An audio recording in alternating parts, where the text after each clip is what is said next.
전남 광양촌에서 주님 섬기는 이정섭입니다.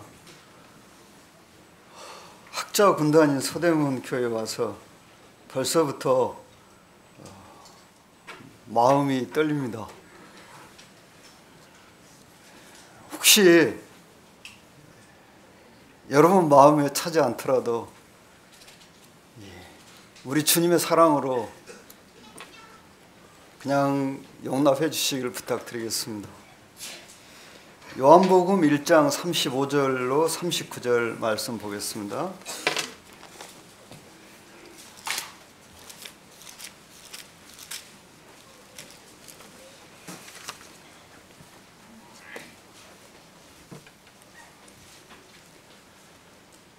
(35절로) 39절 교독하실까요? 제가 먼저 읽겠습니다. 또 이튿날 요한이 자기 제자 중 두 사람과 함께 섰다가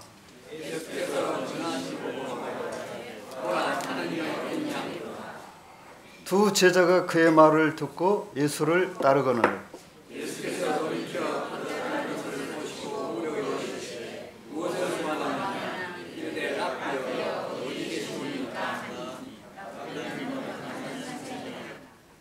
예수께서 이르시되 와서 보라. 그러므로 그들이 가서 계신 데를 보고 그날 함께 거하니 때가 10시쯤 되었더라. 네, 죄송합니다. 39절까지만 읽으면 됩니다.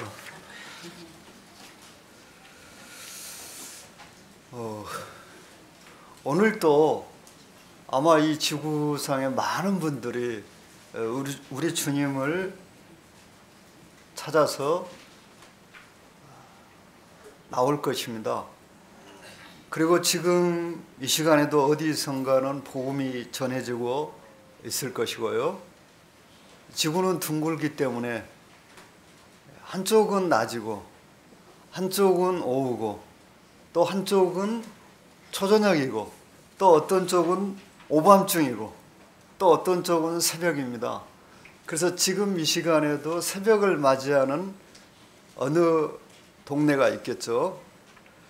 그러니까 하루 24시간 주님을 찾아 나오는 사람들은 이 지구에서 끊어질 시간이 없을 것입니다. 그리고 우리들도 그 중에 한 사람으로 우리 주님에게 나왔습니다. 주님 당시에도 많은 사람들이 주님을 찾는 목적이 있었습니다. 그런데 우리 주님께서는 주님을 찾아 나온 이 사람들에게 그 마음에 주님을 찾는 동기와 또 관심을 그들의 입을 통해서 직접 듣기를 원하십니다. 아마 어떤 분들은 인생이 너무 힘들어가지고 또 사업 때문에 또 호기심으로 친구의 권유로 또 가족들의 권유로 주님을 찾아 나오는 경우들이 있죠. 특히 큰 시험을 앞두고 주님을 찾는 경우들도 있다고 합니다. 얼마 전에 우리 한국인의 인생을 결정하는 수능이 있었죠. 또 어떤 분은 병을 고치기 위해서 나옵니다. 이 세상을 산다는 것 자체가 고난입니다. 모세가 그랬어요. 인생의 연수가 70이요 강건하면 80이라도 그 연수의 자랑은 수고와 슬픔뿐이요. 또 롯은 인생은 고난을 위하여 났나니 불티가 이로 나름 같으니라. 그러니까 고난이란 것은 인생에게 있어서 당연한 것이죠. 특별한 것이 아닙니다. 그래서 많은 사람들이 이 창조주이신 하나님을 찾아 나오고 또 그분들은 하나님께 무엇인가를 얻고 싶어 합니다. 주님 당시에도 그랬어요. 그래서 우리 주님이 그들을 또 차별하지 않고 맞아주셨죠. 오늘 여기 나오신 형제 자매님들께서도 아마 주님이 조금 전에 요한과 안드레에게 말씀하신 무엇을 얻기를 계셨을 것입니다. 뭐 그렇지 않은 분도 계시겠죠. 그런데 우리가 우리 주님 앞에 나올 때 무엇이 우리의 마음에 큰 관심인가? 주님이 주시는 무엇, 즉 어떤 선물에 우리의 마음에 관심이 있는가? 복음서에 나오는 많은 사람들도 우리 주님께 나올 때 주님이 주시는 무엇에 관심이 많았습니다. 복음서를 보시면 틀림없이 그것을 우리들이 확인할 수 있습니다. 그래서 어떤 분은 마태복음 9장 27절로 31절에 이 두 소경이 우리 주님께 나와서 다윗의 자손이요 우리를 불쌍히 여기소서. 그러자 주님께서 그 소경을 고쳐주시고 그들에게 주님이 그들을 고쳤다는 것을 말하지 말라고 엄히 경고했는데 나가서 우리 주님이 고쳐주셨다고 그냥 온 동네에 소문을 냈습니다. 그분들은 어디에 관심이 많았을까요? 주님의 말씀, 그 주님의 말씀에 지대한 관심을 갖고 있었을까요? 제가 생각할 때는 그분들은 눈을 뜨는데 지대한 관심이 있었던 것 같습니다. 주님의 말씀에는 별 관심이 없었습니다. 주님의 말씀에 관심이 있다는 것은 바로 여기에 나오는 이 요한과 안드레와 같은 사람들입니다. 주님이 그들에게 물어보셨어요. 무엇을 구하느냐? 그러니까 그들이 랍비여 어디 계시옵니까? 이렇게 대답을 했습니다. 그런데 그에 앞서서 그들의 스승인 세례 요한 우리 주님을 가리켜서 보라 세상 죄를 지고 가는 하나님의 어린 양이로다 이렇게 말했습니다. 여러분 공부를 잘하는 방법은 의외로 간단하다고 합니다. 첫 번째, 예습을 철저히 합니다. 두 번째, 선생님의 말씀을 잘 듣습니다. 한눈 팔지 말고요. 물론 두 눈도 팔면 안 되겠죠. 그리고 마음으로 다른 생각하지 말고요. 그리고 세 번째는 복습을 철저히 하면 됩니다. 그런데 이 요한과 안드레는 선생님이 하신 말씀, 보라 세상 죄를 지고 가는 하나님의 어린 양이로다. 그 말씀을 잘 들었어요. 그래서 바로 학습 효과가 나타나는데 오늘날로 말하면 120% 나타났습니다. 그래서 자기 선생님이 말씀한 세상 죄를 지고 가는 하나님의 어린 양, 그분 앞에 나왔어요. 우리 주님이 그들을 보시고 무엇을 구하느냐? 무엇을 받고 싶냐? 이렇게 물어보셨어요. 그럼 저 같으면 어떻게 대답했을까요? 제가 평소에 정말 갖고 싶었던 것이 있었는데 이게 아무리 해도 가질 수가 없어. 그래서 아니 예수님이 나한테 너 뭐 갖고 싶냐? 그냥 단박에 거기서 제가 갖고 싶은 걸 말씀드렸겠죠. 그런데 요한과 안드레는 참 훌륭한 분이었던 것 같습니다. 그래서 그들이 랍비여 어디 계시옵니까? 뭐 우리 주님에게 뭔 선물을 보내려고 그렇게 물어봤을까요? 아닌 것 같아요. 그러자 우리 주님이 와 보라. 랍비여 어디 계시옵니까? 이것은 우리는 예수님 당신이 우리에게 주는 그 무엇보다 당신을 알고 싶습니다. 당신이 어떠한 분인지. 우리 스승님이 세상 죄를 지고 가는 하나님 어린 양이라고 하셨는데 우리 스승님보다 훨씬 더 위대하신 당신을 알고 싶습니다. 그래서 주님께서 거기서 설명하신 것이 아니고요. 와서 보라. 그래서 와보라. 시간이 10시쯤 되었다 하겠습니다. 보통 요한복음에 있는 시간은 우리가 쓰는 시간과 같다고 학자들은 말합니다. 물론 다른 견해가 있어요. 성경 해석에 있어서 유일무이한 해석은 좀처럼 찾아보기 힘듭니다. 확정된 진리에 대해서는 그렇게 해석할 수 있겠죠. 그렇다면 10시는 제가 생각할 때는 밤 10시라기보다는 아마 오전 10시이지 않을까 그렇게 생각합니다. 이 유대인의 시간, 아침 시간은 대략 우리 시간으로 계산하면 6시에 시작됩니다. 그래서 이들이 아침에 우리 주님을 만났다고 생각할 때 아침에 만난 것 같아요. 분위기를 볼 때. 적어도 1시간 이상 주님과 함께 계시지 않았을까.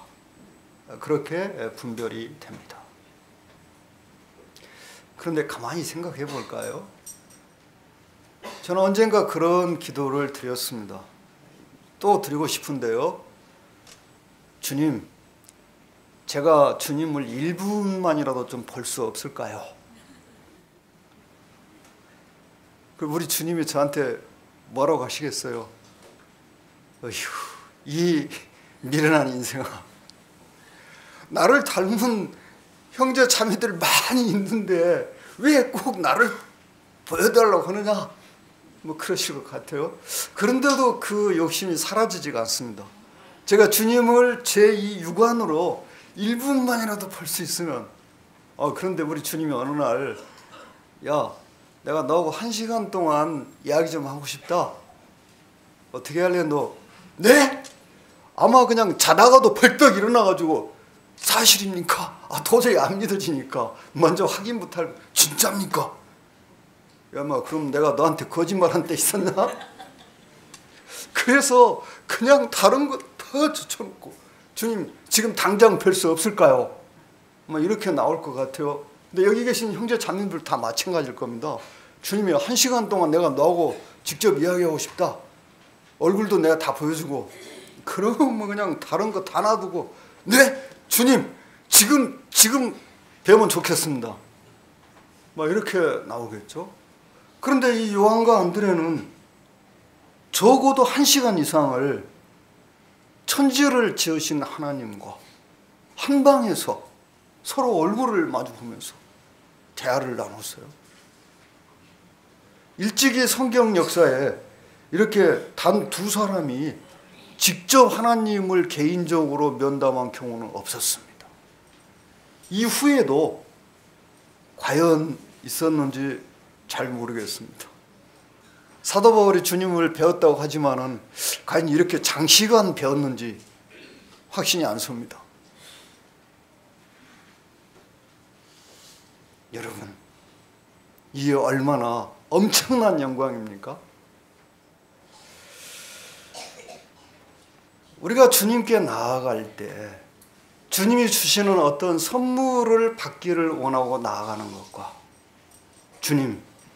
주님은 누구십니까?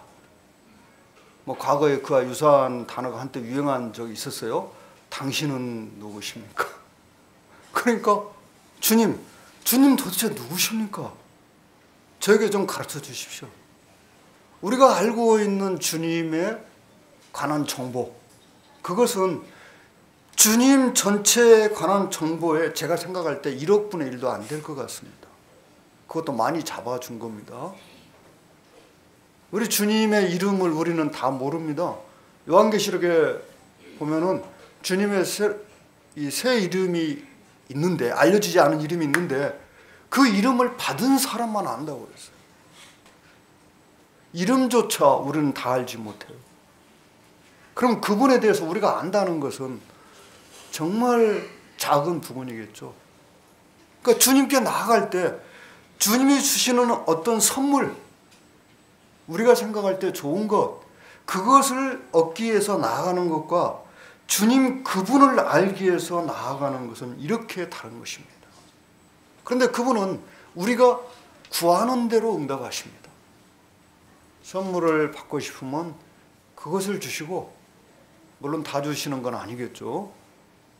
그분을 알고 싶어 하면 그분을 보여주십니다. 그분을 알게 해주십니다. 우리가 주님을 안다고 하면은 주님을 더 알면 알수록 저는 얼굴이 변한다고 생각합니다. 얼굴의 이미지는 눈이 결정합니다. 이 중세 시대에 프란치스코 그 모임에 어떤 분은 이렇게 눈을 딱 보면은 눈이 너무나 순결해 가지고 그분을 보는 사람마다 감동을 받았다고 합니다. 그런 대단한 분들이 있었어요. 그러니까 주님을 많이 알면 알수록 눈빛이 변하겠죠. 틀림없이 눈빛이 선하게 변할 것입니다. 순결하게 변할 것입니다. 자, 우리가 우리 주님 알아가는 방법은 몇 가지가 있다고 생각합니다. 더 많은 방법이 있어요. 첫 번째는 기도입니다. 기도는 우리의 영혼을 맑게 하고 하나님의 뜻을 분별하게 하고 통찰력을 높여줍니다. 또 제 욕심을 작게 해서 죄를 이기게 해줍니다. 그래서 어떤 분은 이런 말을 했어요. 기도는 죄를 그치게 하고 죄는 기도를 그치게 한다. 그렇죠? 우리의 삶에서 죄를 쫓아내지 않으면 그 죄가 우리에게서 기도를 빼앗아갑니다. 두 번째는 말씀입니다.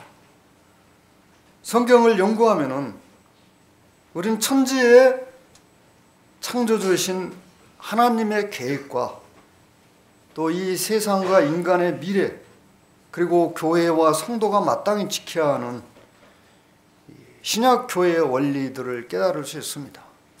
그 외에도 그리스도인의 삶을 온전하게 살 수 있는 모든 지혜를 성경에서 얻을 수 있습니다.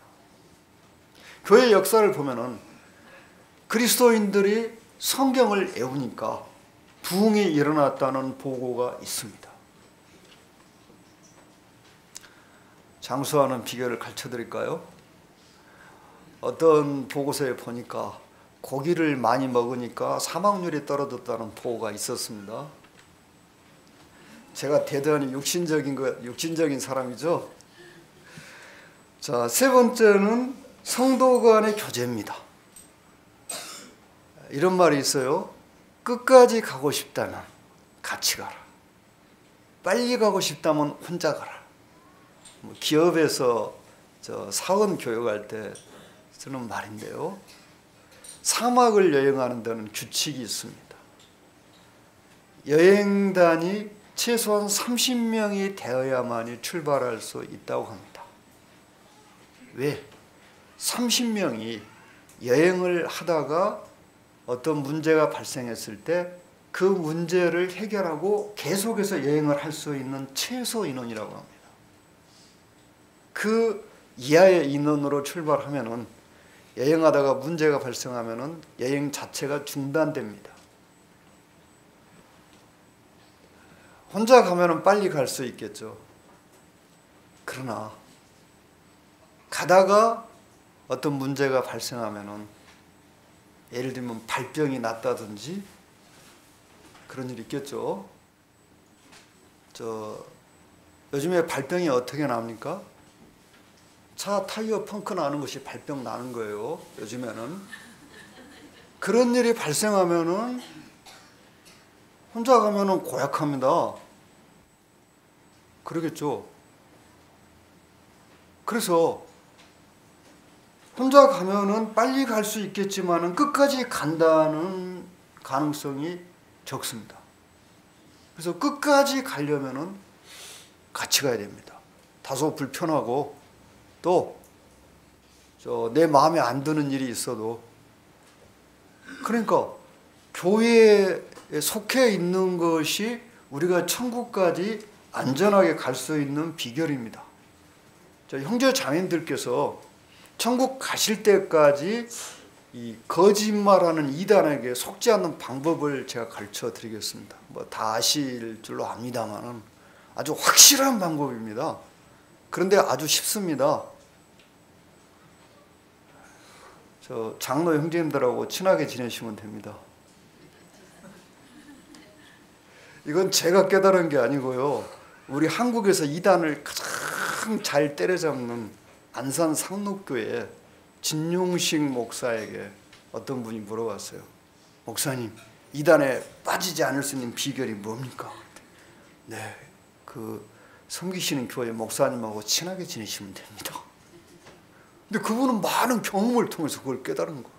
그러니까 우리들이 끝까지 천국 갈 때까지 이단에게 속지 않는 방법은요, 장로 형님들하고 친하게 지내면 돼요. 속임수라는 것은 머리가 좋다고 해서 안 속는다는 보장 없습니다. 여러분 뉴스 보셨죠? 판사도 보이스피싱에 당하고 검사도 당했다는 거 아시죠? 또 시장도 당했어요. 그러니까 아무리 믿음이 좋아도 교묘한 그 거짓말장애들한테 속을 수가 있어요. 그래서 주님께서 교회를 지키라고 파수꾼을 세워놨어요. 파수꾼. 그 파수꾼이 누구냐면 장로 형제님들이에요. 그러니까 그 파수꾼을 그들이 와서 속인다는 것은 거의 어려운 일입니다. 그것은. 그래서 장로 형제님들하고 친하게 지내시면은 평생 동안 이단에 빠질 위험성이 일단 거의 없습니다.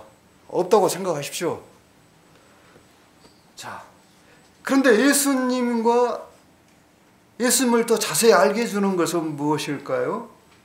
우리 주님은 요한복음 15장에서 내 안에 거하라 그랬어요. 내 안에 거하라. 자, 과일나무가 이 가지에서 열매가 엽니다. 줄기에서 여는 게 아니고요. 그런데 이 가지는 줄기에 붙어 있으면은 자연스럽게 열매가 열립니다. 그 가지가 만약에 줄기가 싫다고 독립을 선언하는 순간 그 가지의 생명은 끝나는 것입니다. 창세기 5장 21절 보실까요?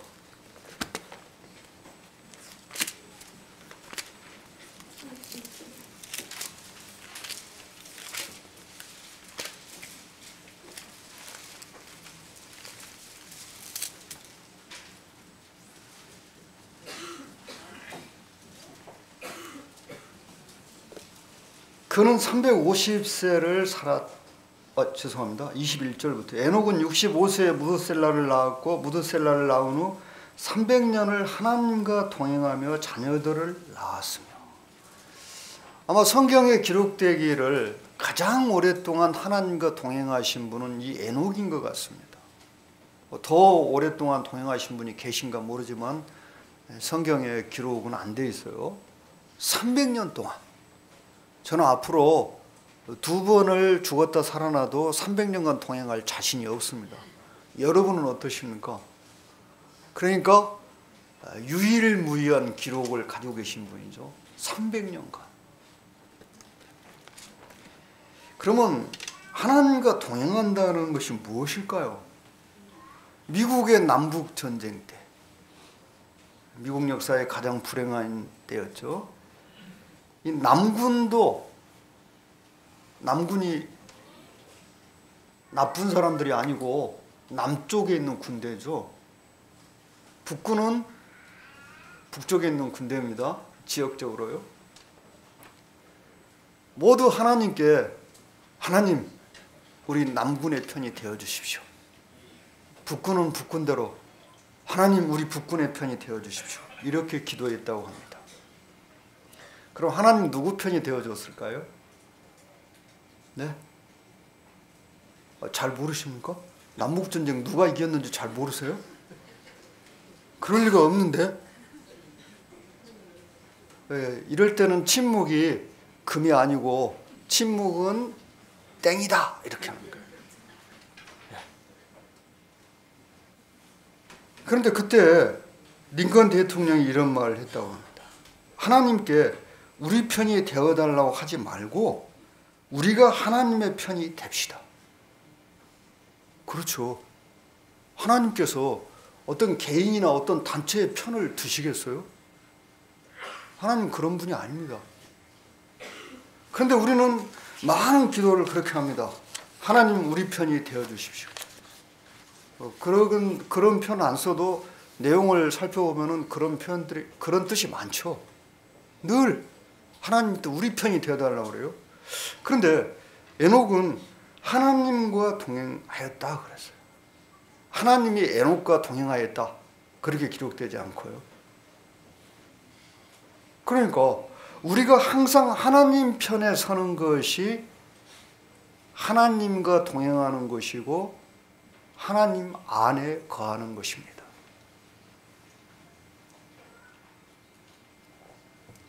우리는 어떤 트러블에 직면했을 때 어떤 쪽이 하나님 편인지 대부분 압니다. 그러나 참 이상한 것은 어떤 편이 하나님 편인지 알면서 하나님 편에 꼭 서지는 않습니다. 서대문교회 성도님들은 늘 하나님 편에 서시겠죠. 그런데 우리는 인생의 문제, 세상의 이 문제 앞에서 늘 하나님 편에 서는 것, 그것이 바로 하나님과 동행하는 것이고 우리 주님 안에 거하는 것입니다. 요한과 안드레가 우리 주님과 함께 시간을 보냈을 때 그들은 이스라엘이 그토록 기다리던 메시아가 우리 주님이라는 천국의 비밀을 깨달았습니다. 저는 구원받은 성도님들은 모두 희대의 천재들이라고 생각합니다. 왜? 이 세상의 천재들이 못 깨닫는 걸 다 깨달으셨잖아요. 우리나라의 저 유명한 그 빡빡머리 박사 있죠. TV에 나와서 뭐라고 하는 분 있잖아요. 이름 밝히기가 조금 그렇네요. 그런 분이 있어요. 아버지가 목사님이었어요. 근데 그 양반은 이상하게 우리 주님 안 믿더라고요. 그래서 그 양반이 막 방송에서 이 기독교를 막 비판하고 막 기독교에 대해서 그냥 좋지 않은 말을 합니다. 근데 왜 그런다고 생각하세요? 생각해 보셨습니까? 그냥 그 사람 얼굴 보기 싫으니까 아예 안 보시겠죠. 근데 왜 그렇게 막 기독교를 비판하겠어요? 그 하버드까지 나오신 분이? 우리는 하버드 문 근처에도 못 가봤는데. 간단해요. 이렇게 보니까 자기보다 훨씬 더 못한 사람들이 예수님 믿고 그냥 천당 간다고 좋아하고 막 기뻐하거든요. 근데 자기는 믿으려고 그러는데 도무지 안 믿어져. 이해가 안 가는 거 아무리 해도 그냥 말은 할 수 없죠. 미치겠는 거 이거. 지적으로 볼 때 자신하고 비교가 안 되는 사람들이 어떻게 그 비밀을 깨닫고 막 엄청 기뻐하고 막 심지어 춤을 추고 그러는데 자기는 목사 아들로 태어나가지고 공부도 그냥 엄청나게 했어요. 저기 저 대학의 석자 교수예요. 근데 우리 주님이 자기 집에 다가봤더니 이 비밀이 안 깨달아지는 거예요. 자기도 믿고 주님 믿고 그렇게 기뻐하고 싶은데 그러니까 막 우리 주님 막 비판하는 거. 간단해요. 생각해보면 금방 답이 나옵니다. 그러니까 여기 계신 형제 자매님들은 이 세상에서 정말 드문 천재들이십니다. 주님 믿는 분치고 천재 아니신 분이 한 분도 없어요. 이 엄청난 비밀을 깨달았어요. 천재가 깨닫지 못한, 그러니까 천재 위에가 있는 분들이 자부심을 가지고 사십시오. 천재 별거 아니야. 나는 그보다 더 대단한 걸 깨달았어. 제가 지금 뭐 과장하는 겁니까? 사실이잖아. 하늘나라 가실 때까지 그 자부심을 가지고 사십시오. 자, 주님은 언제나 주님이 주시는 그 무엇보다 위대하십니다. 많은 사람들이 주님을 믿고 주님을 따랐습니다. 그들이 주님을 따르는 목적은 여러 가지라고 생각합니다. 그런데 12 사도들은 어떠했을까요? 그분들도 주님을 따름으로 세상에서 어떤 보상을, 큰 보상을 받고 싶었어요. 마태복음 19장 27절에서 베드로가 이런 말을 합니다. 이에 베드로가 대답하여 가로되 보소서 우리가 모든 것을 버리고 주를 쫓았사오니 그런즉 우리가 무엇을 얻으리이까? 그거 보면은 뭔가 주님 따름으로 큰 보상을 받고 싶었던 것이죠.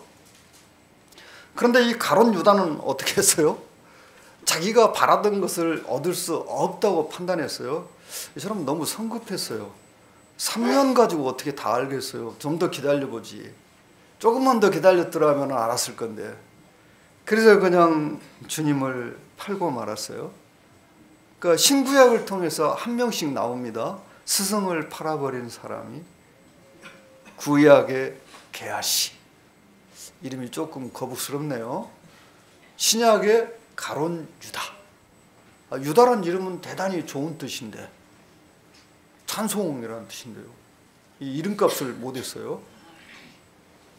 그러니까 스승을 파는 사람이 하나님에게 인정을 받고 쓰임받는 경우는 지금까지 본 적이 없습니다. 자기를 가르친 스승. 성경도 그렇게 말씀하고 있어요. 장로들에게 순복하라. 장로를 존경하라고 가르치고 있어요. 저를 가르친 스승님을 저는 지금도 존경하고 있습니다. 그분 이 세상에 안 계십니다. 하늘나라에 계십니다. 그분이 저에게 강조하셨던 말씀 빌립보서 2장 5절을 교회 사무실에 걸어놓고 그분의 사진과 함께 걸어놓고 적어도 하루에 한 번 이상은 그분의 얼굴을 뵙니다. 지금도. 아마 제가 천국에 가면은 우리 주님을 뵙고 나서 가장 먼저 저를 가르친 스승님을 보고 싶습니다. 아니, 스승님 아마 천국 문에서 기다리실지도 모르겠습니다. 제가 천국 들어갈 때요.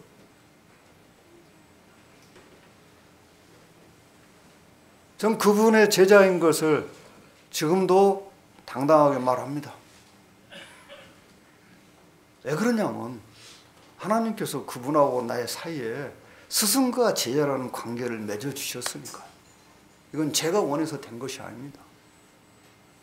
장로 형제님들과 우리들의 관계도 저는 그렇다고 생각합니다. 내가 장로 형제님을 선택한 것이 아니고 하나님께서 그렇게 맺어주신 것이죠.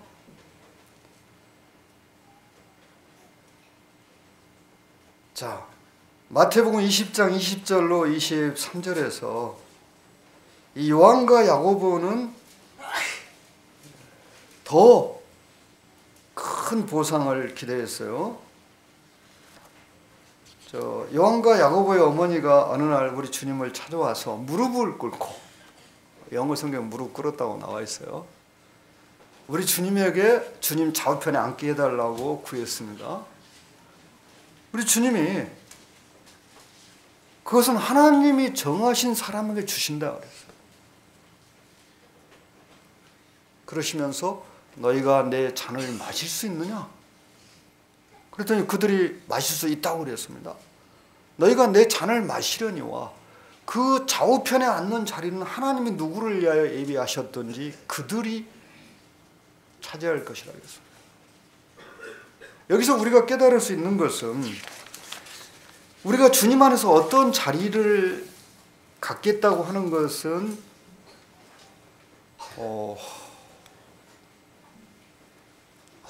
헛된 생각이고요. 주님을 위해서 고난과 슬픔을 참고 받아들이겠다는 것은 정확한 생각입니다. 왜냐하면 주님이 요한과 야고보에게 주님의 그 잔을 마신다고 말씀하셨으니까요. 허락하신 거예요. 그래서 그분들이 주님을 위해서 순교할 것을 허락하셨습니다. 그럴지라도 주님 좌우편에 앉는 자리는 주님께서 주신다고 약속하지 않으셨어요. 우리들이 삶의 마지막까지 모든 고난과 아픔을 참고 주님을 섬길 수 있게 해주십시오. 이렇게 기도드리는 것은 주님이 분명히 허락하십니다. 이미 그 답이 나와 있으니까요. 우리가 신앙생활을 할 때 가장 필요한 것 중에 하나가 통찰력입니다. 하나님의 뜻을 분별하고 하나님의 말씀을 분별하는 것입니다. 성경은 사실 많은 분량입니다. 창세기에서 요한계시록까지. 그런데 그 성경의 말씀들은 우리들에게 하나님의 역사의 울타리를 제공하고 있습니다. 성경에 없는 어떤 기적, 성경에 없는 어떤 기도 응답, 물론 여기는 분별이 필요해요. 그런 부분들은 조심해야 됩니다. 이것이 바로 영적인 통찰력이라는 것입니다. 선과 악을 구분하는 것. 특히 장래에 있을 일에 대해서 어느 쪽을 택할 것이냐, 이건 사람의 지혜로는 알 수 없는 것입니다. 그것이 모두 영적인 통찰력이에요. 그래서 신앙은 또 목회는 근본적으로 통찰력이라고 그랬어요. 마태복음 11장 6절 더 보실까요? 마태복음 11장 6절입니다.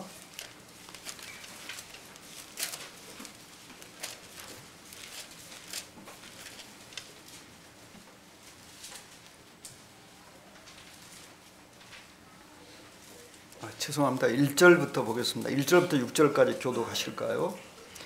예수께서 12 제자에게 명하시기를 마치시고 이에 그들의 여러 동네에서 가르치시며 전도하시려고 거기를 떠나 가시니라.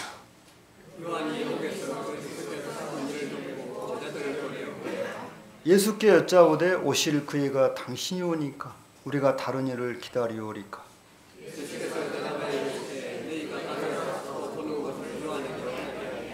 맹인이 보며 못 걷는 사람이 걸으며 나병한 자가 깨끗함을 받으며 못 듣는 자가 들으며 죽은 자가 살아나며 가난한 자에게 복음이 전파된다 하라.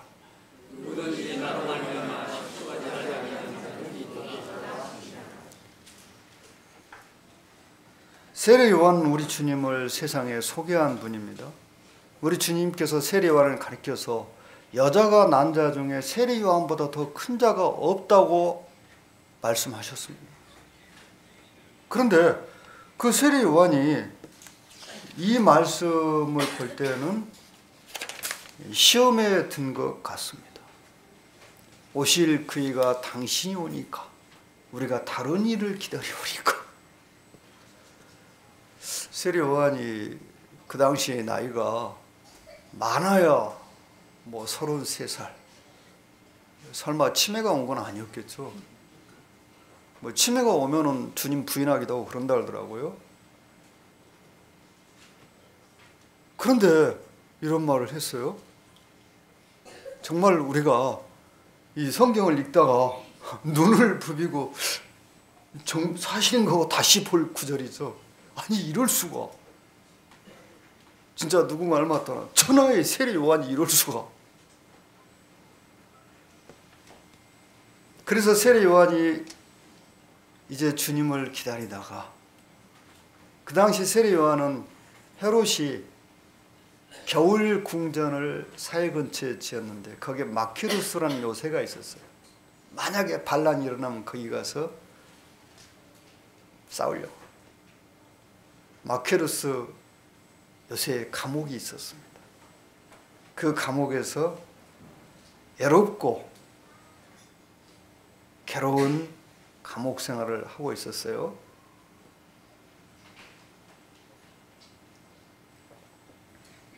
그때 주님께서 자기를 석방시켜 줄 것을 기대했던 것 같습니다. 그런데 아무리 기다려도 석방은 고사하고 사람 한 명 안 보이는 거예요. 그래서 이제 제자들을 보냈어요. 주님께 이런 질문을 드렸어요. 당신이 진짜 메시아입니까?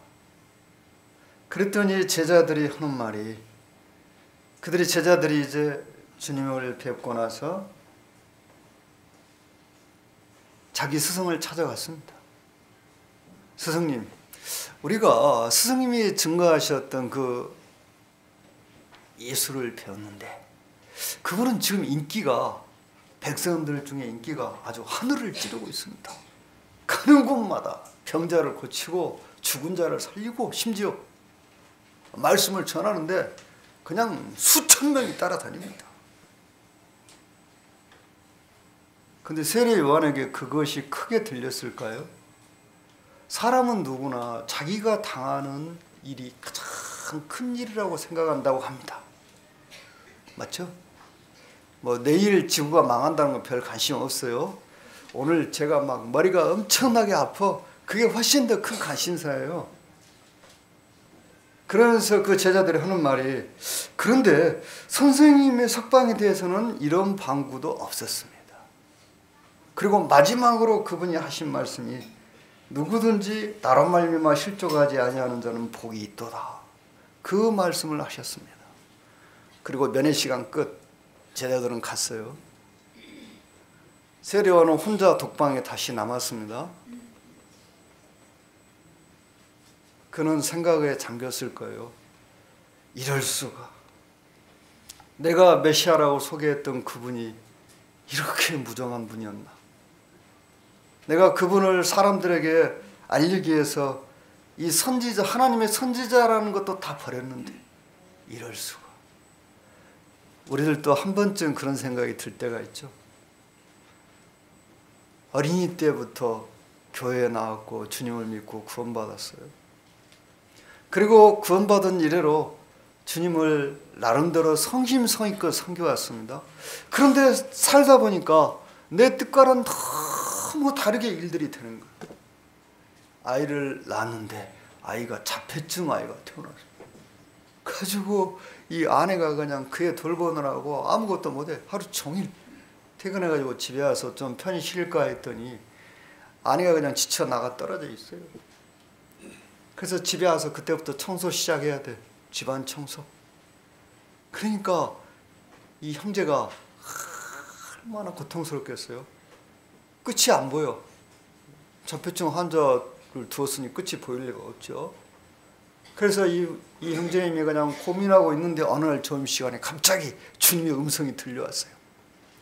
야, 내가 너희 아들을 세상에 보낼 때 이 아들을 누구한테 보낼까 생각하다가 아무리 봐도 너희 부부 외에는 없더라. 그 아이를 감당할 만한 부부가. 그래서 너희한테 너희 아들을 보내기로 했다. 그 생각이 딱 마음에 드는 순간 이분이 생각이 확 바뀌어버렸어요. 아니, 주님이 나를 그렇게 대단한 사람으로 보시다니. 이 생각이 딱 들어온 거예요. 그러면서 회사 끝나자마자 그냥 집으로 달려왔어요. 달려와가지고 여보 주님이 나한테 이런 말씀을 주셨어. 우리 아들을 우리 애는 이 세상 천지에 보낼 사람이 없대. 그 아내도 막 깜짝 놀라. 이럴 수가. 하나님이 우리를 이렇게 크게 보셨단 말인가. 그동안의 모든 그 고생과 눈물이 눈 녹시 사라졌어요. 그리고 그 아들을 진짜로 사랑하게 되었는데 아들이 19살이 됐을 때 정상인이 돼버렸어요. 자폐증 환자가. 제가 금방 지어낸 이야기가 아닙니다. 실화입니다.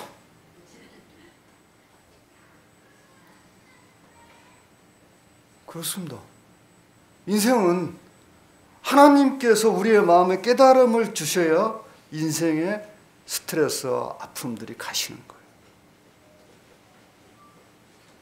어떻게 하면은 그럴 수 있을까요? 세례 요한이 생각합니다. 누구든지 나로 말미암아 실족하지 아니하는 자는 복이 있도다. 자꾸 그 말만 떠오르는 거예요. 다른 거 아무것도 안 떠오르고 주님이 인기가 있다는 둥 사람들이 구름대처럼 따라다니는데 아무 생각이 안 나요. 그런데 누구든지 나로 말미암아 실족하지 아니하는 자는 복이 있도다. 이게 도대체 무슨 말일까? 그분이 내 제자들을 빈손으로 돌려보낼 리는 없는데.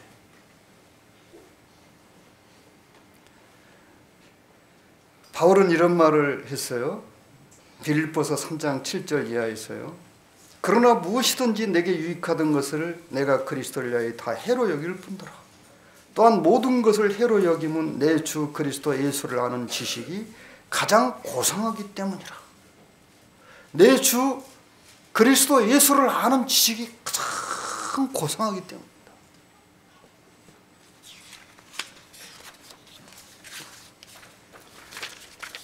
우리 주님은 언제든지 그분이 주시는 무엇보다 더 크고 귀하신 분입니다. 세례 요한이 갇혀 있었던 마케루스 감옥은 이제 주님이 주시는 모든 것이 다 끊어진 장소입니다. 거기서 그가 그 고독과 그 고난과 싸울 수 있는 힘은 오직 우리 주님밖에는 없었습니다. 그런데 우리 모두는 언젠가 반드시 세례 요한과 같은 상황에 직면하게 될 것이라는 겁니다. 언제요? 세상을 떠나기 직전에. 죽음이 가까이 오면은 우리는 주님이 주신 무엇은 다 필요가 없습니다. 주님이 주신 재물, 주님이 주신 재능, 주님이 주신 은사, 죽음 앞에서는 다 소용없습니다. 주님이 주신 엄청난 전도의 은사가 죽음 앞에서 소용이 있겠습니까? 엄청난 교사의 은사가 소용이 있겠습니까? 엄청난 권능이 소용이 있겠습니까? 내가 지금 죽음이 눈앞에 다가왔는데 그때는 오직 주님 그분만으로 그 죽음과 싸워서 이겨야 하는 것입니다. 주님이 그러셨어요. 누구든지 나로 말미암아 실족하지 아니하는 자는 복이 있도다.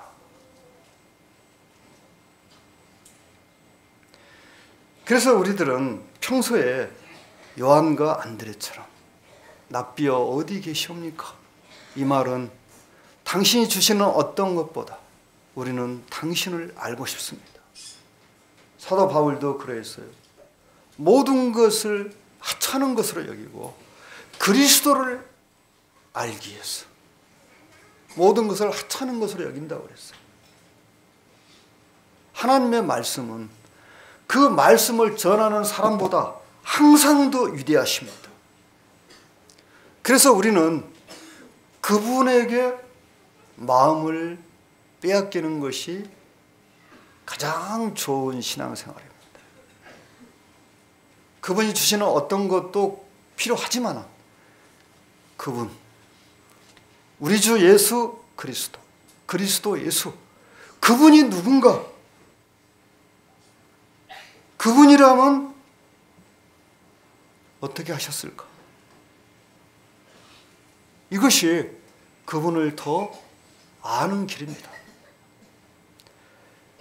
저와 여러분이 평생 동안 주님이 주시는 무엇보다 주님 바로 그분을 알기 위해서 우리의 마음을 간절히 하고 그분에게 주님이 누굽니까? 주님을 가르쳐 주십시오. 주님을 알고 싶습니다. 주님 저에게 말씀해 주십시오. 이런 마음으로 그분께 나아가는 것, 그것이 주께서 기뻐하시는 것입니다. 그리고 그렇게 나아간 사람들은 자신의 모든 것을 주님께 드려도 조금도 아까워하지 않고 심지어 목숨까지도 그분을 위해서 드렸습니다. 그리고 주님은 그분들을 사용하셨습니다. 그분들을 통해서 교회를 세우셨고 지금까지 교회를 이어오고 계십니다. 주님이 주시는 무엇보다 주님을 알고 싶어하는, 주님을 알고 싶어서 마음이 간절한 그 그리스도인들을 통해서 주님의 역사를 이루어 오시고 앞으로도 주님의 역사를 이루어 가실 것입니다. 저와 여러분이 모두 그런 삶을 살 수 있기를 하나님께 간절히 기도하는 바입니다.